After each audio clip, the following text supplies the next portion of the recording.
DNA मित्रों, दुनिया में पाकिस्तान की दो ही पहचान रह गई है, एक भिखारी मुल्क की और दूसरे नंबर पर आतंकी मुल्क की। इस्लामिक आतंकवाद का सबसे बड़ा मुल्क है पाकिस्तान और आसिम मुनीर इस्लामिक आतंकवाद का जनरल है। डीएनए मित्रों, 24 घंटे पहले डीएनए में हमने आपको बताया था कि तीसरा विश्व युद्ध इस्लामिक आतंकवाद के खिलाफ होगा। तो मित्रों, हमारे सटीक विश्लेषण के 24 घंटे बाद इस्लामिक कट्टरपंथ के विषैले वायरस के प्रसार को रोकने और उसे हराने के लिए आज दुनिया में दो पहल हुई है। इस्लामिक कट्टरपंथ के सैन्य विस्तार को रोकने के लिए पहला गठबंधन बना है। वहीं इस्लामिक अतिवाद के वैचारिक विस्तार को बैन करने के लिए डेनमार्क ने नई पहल की है। पहले हम इस्लामिक कट्टरपंथी संगठन के खिलाफ बने गठबंधन का विश्लेषण करेंगे। यह गठबंधन इस्लामिक वर्ल्ड का खलीफा बनने की ख्वाहिश रखने वाले तुर्की के राष्ट्रपति अर्दोआन के खिलाफ बना है। यह वही कट्टरपंथी अर्दोआन है जो भारत के खिलाफ अपने वैचारिक गुलाम पाकिस्तान के समर्थन में लगातार खड़े रहते हैं। भारत विरोधी कट्टरपंथी अर्दोआन के खिलाफ बने इस गठबंधन पर हमारा यह विश्लेषण आप थोड़ा ध्यान से देखिए। इजराइल, ग्रीस और साइप्रस ने मिलकर एक नया सैन्य गठबंधन बनाया है। इस्लामिक उन्माद के खिलाफ इस गठबंधन में शुरुआत में 2500 सैनिकों की एक यूनिट बनाई जाएगी। इसमें इजराइल और ग्रीस से एक हजार सैनिक और साइप्रस से 500 सैनिक शामिल होंगे। इस यूनिट में आर्मी, एयरफोर्स और नेवी के जवान भी शामिल होंगे। इस्लामिक कट्टरपंथी जमात के खिलाफ नए गठबंधन की यह शुरुआत है, इसलिए फिलहाल सैनिकों की संख्या कम है। डीएनए मित्रों, हम सभी जानते हैं शुरुआत छोटे कदम से ही होती है। अब बिग वॉल पर एक बार नक्शे के जरिए नए गठबंधन की जमीनी जानकारी को भी थोड़ा सा हम आपको विस्तार से बता देते हैं, समझा देते हैं कि किस तरीके से ये पूरा का पूरा गठबंधन बनेगा। और आप देखिए, ग्रीस से होता हुआ ये साइप्रस तक जा रहा है। 2500 जो जवान हैं, 1000 इजराइल के हैं, 1000 जो हैं वो ग्रीस से और साइप्रस के 500। ये तीनों देश मिल करके इस पूरी आर्मी को तैयार कर रहे हैं। और किसके लिए कर रहे हैं? तुर्की के लिए। सिर्फ ग्रीस जमीन पर तुर्की के साथ बॉर्डर शेयर करता है। इन चारों देशों के बीच भूमध्य सागर है और यह नया सैन्य गठबंधन भूमध्य सागर में इस्लामिक अतिवादी गठबंधन के कथित खलीफा एर्दोआन की मनमानी पर लगाम लगाएगा। यानी इस्लामिक कट्टरपंथी गठबंधन के खिलाफ पहली लड़ाई का मैदान भूमध्य सागर बनेगा। और जो आप स्क्रीन पर देख रहे हैं, उसी जगह ये यूनिट तैनात की जाएगी। गठबंधन बन चुका है, लड़ाई का मैदान तय हो चुका है। तुर्की के खिलाफ आखिर इजराइल, साइप्रस और ग्रीस ने गठबंधन क्यों बनाया, हम आपको बताएंगे। लेकिन पहले आपको बताते हैं कि भूमध्य सागर ही लड़ाई का मैदान क्यों बनेगा। समझते हैं कि आखिर समंदर को ही बैटलफील्ड क्यों चुना गया। डीएनए मित्रों, भूमध्य सागर से वैश्विक समुद्री व्यापार का करीब 15% हिस्सा गुजरता है। इसे डॉलर में समझे तो यह $1 ट्रिलियन से ज्यादा का व्यापार है। भूमध्य सागर यूरोप, अफ्रीका, एशिया को जोड़ता है। भूमध्य सागर को लाल सागर से जोड़ने वाली स्वेज नहर वैश्विक सप्लाई चेन का महत्वपूर्ण हिस्सा है। तुर्की इसी पर कंट्रोल करना चाहता है। भूमध्य सागर में भरपूर मात्रा में गैस जैसे प्राकृतिक संसाधन भी हैं। समझिए, व्यापार, सुरक्षा, ऊर्जा सुरक्षा और ग्लोबल कनेक्टिविटी के लिहाज से भूमध्य सागर पर कंट्रोल बहुत ही महत्वपूर्ण है। जिसका इस रूट पर कंट्रोल होगा वो दुनिया के ट्रेड, गैस सप्लाई को कंट्रोल कर सकता है। आज के वर्ल्ड ऑर्डर में ऊर्जा और व्यापार पर जिसका कब्जा होगा उसका ही वर्चस्व दुनिया में होगा। डीएनए मित्रों, इस्लामिक वर्ल्ड का खलीफा बनने का सपना देखने वाले अर्दोआन पूरे भूमध्य सागर पर इसलिए कब्जा करना चाहते हैं, अगर तुर्की ने इस रूट पर कब्जा कर लिया तो वो दुनिया के सप्लाई चेन को मनमाने तरीके से कंट्रोल कर सकता है। ऐसा हुआ तो इस्लामिक कट्टरपंथी गठबंधन दुनिया को अपने इशारे पर चलाएगा। तुर्की की इसी साजिश को नाकाम करने के लिए इजराइल, ग्रीस और साइप्रस ने अब हाथ मिला लिया है। डीएनए मित्रों, इस्लामिक कट्टरपंथी गठबंधन का वैचारिक आधार हिंसा है। यह गठबंधन पूरी दुनिया में मौजूद अपने वैचारिक बंधुओं की मानवता विरोधी गतिविधियों का संरक्षण करता है, उसे आर्थिक मदद देता है। ऑपरेशन सिंदूर के दौरान एर्दोआन ने इसी कट्टरपंथी वैचारिक मित्रता का प्रमाण देते हुए पाकिस्तान का समर्थन किया था, उसे हथियार दिए थे। कट्टरपंथी इस्लामिक गठबंधन के खलीफा बनने की चाहत में एर्दोआन ने गाजा में हमास के खिलाफ इजराइल के एक्शन का विरोध किया। हिंसक हमास के लिए एर्दोआन के प्रेम को ऐसे समझिए कि उन्होंने इजरायली विमानों के लिए तुर्की का एयर स्पेस बंद कर दिया।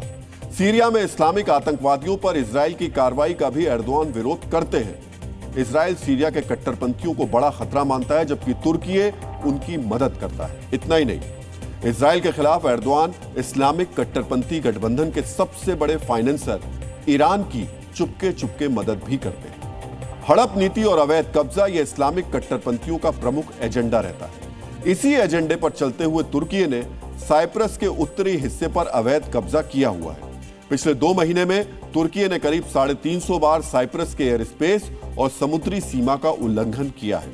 इसी विस्तारवाद नीति के तहत तुर्की ने एजियन सागर में ग्रीस के कई द्वीपों पर कब्जा किया हुआ है। समुद्री सीमा, गैस फील्ड्स और पाइपलाइंस को लेकर भी तुर्की ग्रीस पर धौंस जमाता रहा है। डीएनए मित्रों, तुर्की की इस मनमानी की वजह उसकी सैन्य ताकत है। फायर पावर इंडेक्स में तुर्की की रैंक 9 है। इजराइल 15वें स्थान पर है, ग्रीस 30वें नंबर पर है, तो साइप्रस की अनुमानित रैंकिंग 100 है। डीएनए मित्रों, हम सभी जानते हैं जहां भी कट्टरपंथी थोड़ा मजबूत होते हैं, सबसे पहले अल्पसंख्यक यानी कमजोर लोगों को अपना निशाना बनाते हैं। पाकिस्तान और बांग्लादेश के हिंदू इसका प्रमाण है। यही तुर्की कर रहा है। हिंसक, कट्टरपंथी, विस्तारवादी और नफरती एजेंडे से lace Erdogan Israel, Cyprus, Greece को निशाना बनाते रहे हैं। भूमध्य सागर पर कब्जा करना चाहते हैं। दुनिया भर के इस्लामिक आतंकवादियों का समर्थन कर रहे हैं। इसी कट्टरपंथी एजेंडे में डूबे इस्लामिक गठबंधन के कथित खलीफा को जवाब देने के लिए नया गठबंधन तैयार हो गया है।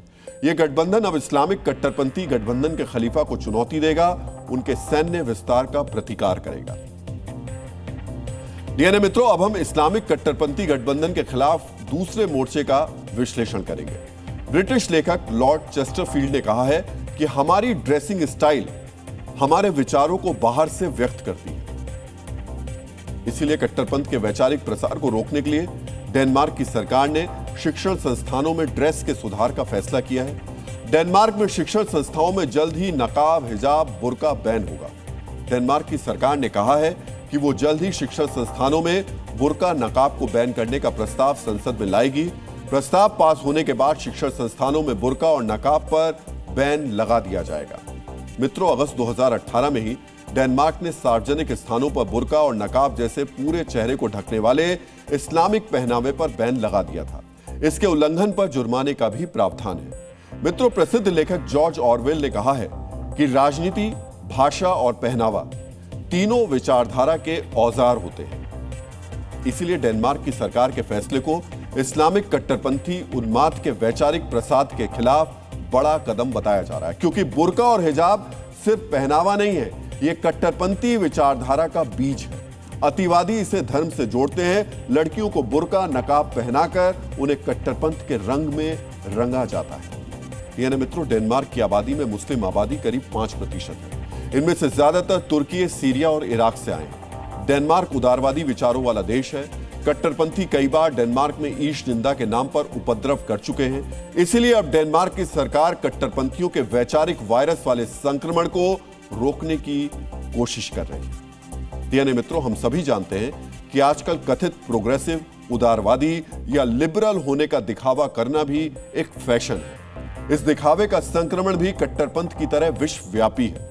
तो डेनमार्क की सरकार ने कट्टरपंथियों के वैचारिक प्रसार को रोकने के लिए जो कदम उठाया, तो कथित लिबरल मैदान में आ गए। जैसे हमारे देश में होता है, ठीक वैसे ही डेनमार्क में भी कथित लिबरल मानवाधिकार के नाम पर शिक्षण संस्थाओं में बुर्का, नकाब पर बैन का विरोध कर रहे हैं। मित्रों, डेनमार्क में विरोध और समर्थन उनका आंतरिक मामला है, लेकिन आपको सुनकर आश्चर्य होगा कि वहां से करीब 7000 किलोमीटर दूर भारत में भी कट्टरपंथियों के वैचारिक बंधु आक्रोशित हो गए हैं। सुनिए डेनमार्क सरकार के प्रस्ताव पर कैसे ये अपने गुस्से का भारत में इजहार कर रहे हैं। ये सबसे बेवकूफ़ी वाला फैसला है। किसी को क्या पहनना क्या नहीं पहनना ये ना हम तय कर सकते हैं ना आप तय कर सकते हैं। जिसको जो पहनना वो पहने। हमारे हिसाब से तो ये गलत है। सबका अपना अपना पॉइंट ऑफ व्यू रहता है, सबका अपना अपना स्टाइल रहता है, वे ऑफ लिविंग रहता है। तो ऐसा पाबंदी नहीं लगनी चाहिए कि ये नहीं पहनना है या वो नहीं पहनना है। बुर्का एक मुस्लिम पॉइंट है, वो हिसाब से बुर्के को ज़्यादा इशू बनाए हैं। डीएनए मित्रों, समझिए, अतिवादी दुनिया के किसी भी हिस्से में रहे, कट्टरपंथ का धागा उन्हें बहुत ही मजबूती से जोड़ता है। इनकी वैचारिक बंधुता इनकी इतनी मजबूत होती है कि वो सरहद का ख्याल नहीं करती। सोचिए, जिन्हें यह नहीं पता होगा कि डेनमार्क कहां है, वो भी सिर्फ कट्टरपंथी भाईचारे के लिए डेनमार्क सरकार के फैसले का विरोध कर रहे हैं। इस फैसले से इनके जीवन पर कोई फर्क नहीं पड़ता, लेकिन अपने कट्टरपंथी बंधुओं से एकजुटता दिखाने के लिए ये मैदान में उतर आएंगे। गाजा के नाम पर देश भर में हुआ प्रदर्शन इस मजबूत कट्टरपंथी डोर का एक प्रमाण है।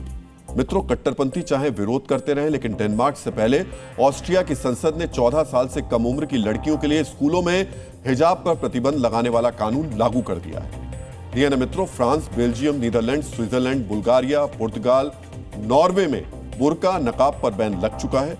और सुनिए, जर्मनी, स्वीडन, इटली जैसे देशों में बुर्का नकाब पर बैन को लेकर गंभीर चर्चा जारी है।